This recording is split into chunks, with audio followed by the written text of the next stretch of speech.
Good morning Pilipinas! Live mula sa Pag-asa Weather and Fall Forecasting Center. Ito na po ang latest sa lagay ng ating panahon. Dahil nalalapit na ang Pasko, marami sa atin ang gugugulin ang kanilang free time para mag-shopping. Swak naman kaya sa inyo ang pamamasyal at pamimili ng regalo? Alamin natin ang magiging lagay ng panahon sa susunod na 3 araw. Unahan po natin sa Baguio City, good news para sa inyo. Inaasahan lang po ang mahihinang pag-ulan dyan simula bukas hanggang sa Lunes.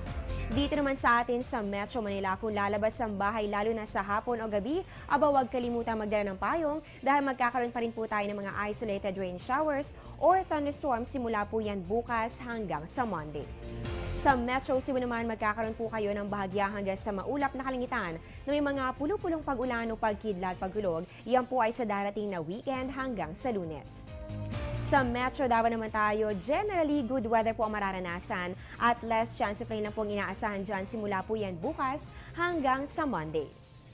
At panghuli na lang po natin sa may Zamboanga, magkakaroon lang po kayo ng partly cloudy to cloudy skies with isolated rain showers or thunderstorms sa darating na weekend at magpapatuloy po ito hanggang sa Lunes. At yan po ang 3-day weather forecast ng Pag-asa. Sa iba pang balita, isang natatanging tao po na nagbigay ng kontribusyon sa kasaysayan ng ating mundo ang pumanaw na. Mamaya kikilalanin po natin siya, magbabalik po kami matapos ang isang paalala. Teng, ang package. Ma'am, sabi ng Air 21 on the road na. Ano, Teng? Ang package. Ma'am, sabi ng Air 21 na receive na. Okay, very good.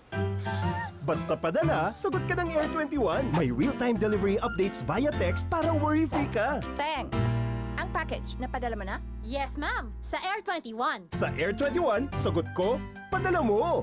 Kahapon nga po, December 5, 2013, pumanaw na po si Nelson Mandela na naging unang black president ng South Africa.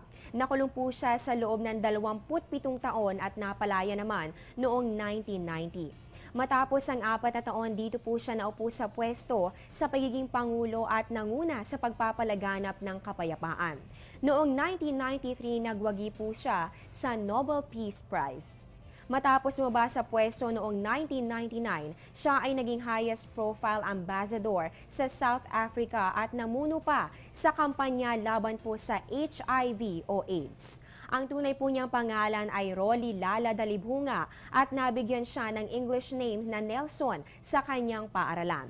Malaking parte ang nagawa ni Mandela para sa kaayusan ng lipunan at kahapon nga po ay pumanaw na siya dahil po ito sa lung infection. At yan po muna ang latest mula dito sa Pag-asa. Manatiling nakatutok sa Panahon TV Express kung saan walang pinipiling panahon ang pagbibigay impormasyon. Ako po ang inyong weather lover, Amor La Rosa. Magandang umaga.